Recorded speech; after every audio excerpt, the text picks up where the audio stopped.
એ વાંદરો આવ્યો પ્રગટ થયો એ હું પાણી ભરતી હતી નળ આવ્યા હતા પાણી ભરતી હતી સવારે ત્યાં વાંદરો આવ્યો આવીને આ વંડી ઉપર બેઠો જો આ કુંડું રહ્યું ને હા કુંડું રહ્યું ત્યાં ત્યાં બેઠો હતો હા અને મોટી પૂંછડી ઠેઠ નીચે ઢળાય એવડી અચ્છા નતર વાંદરાને એવડી મોટી ન હોય ખરા પણ નાની હોય બરાબર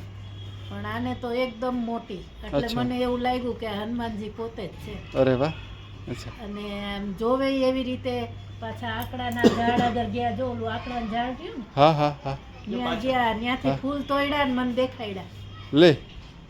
ઓહો અને પછી આમ કર્યું અને પછી મૂકી દીધું બોલ એટલે મને વાલું છે એમ મને વાલું છે હા હા હા આમ દેખાડ્યા પછી આમ કર્યું પછી આમ મૂકી દીધું ઓહો બોલો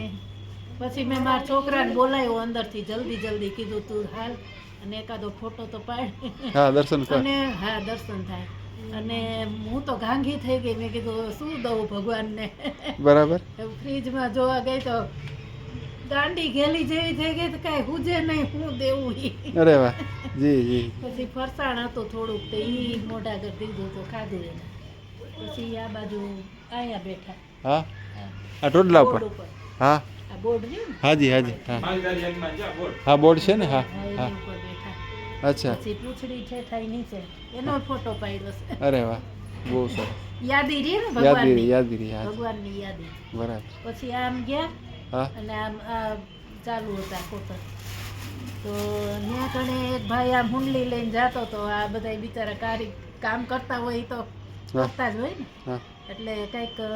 રેતી કે એવું લઈને ટોપલું લઈને આમ જતો હતો તો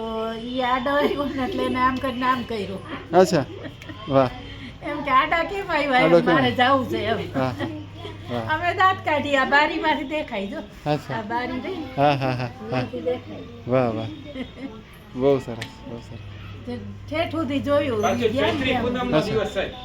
પૂનમનો દિવસ આરતી થઈ ત્યાં સુધી રહ્યા એમ હા અચ્છા એકવાર અહીં બેઠા હતા જો આ રામ લક્ષ્મણ જાનકી લખ્યું ને હા ત્યાં બેઠા હતા અચ્છા વાહ વાહ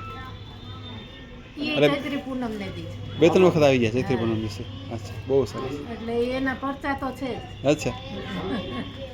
એક ફેણ વાળીને આવ્યા હતા બાપા ઠેઠ અહીંથી તે ઠેઠ વાહ સુધીનો એમ એવડા મોટા અરે વાહ અચ્છા બહુ સરસ પણ હું છે ને બીકની બહુ છું હું હા તો તમને બીક છે તો એવું લાગે કહું ને, બીક તો લાગે બીક લાગે છોકરા મારા નાના કોઈ પણ ને બીક લાગે કોઈ પણ ને. હજી તો હું રેવા જ આવી હતી અહીંયા અચ્છા અને આ તમને ખબર છે બેડી નાકા આગળ દરબારગઢ ચોક હા હા અહીંયા દરબાર રાજા રહેતા હા હા રહેતા ને હા. હા ઈ વખતનું મંદિર છે એમ તો 150 વર્ષ 200 વર્ષ પહેલાનું રાજા સાહેબ વખત બોલો ઈ લોકો પૂજા કરવા આવતા દરબારગઢ ચોક જોયું હા જોયો ને અને ત્યાં ઊંચો ચોરો રહ્યો ને હા ઈ માર બાનું અચ્છા અચ્છા વાહ ત્યાંથી અહીંયા આવ્યા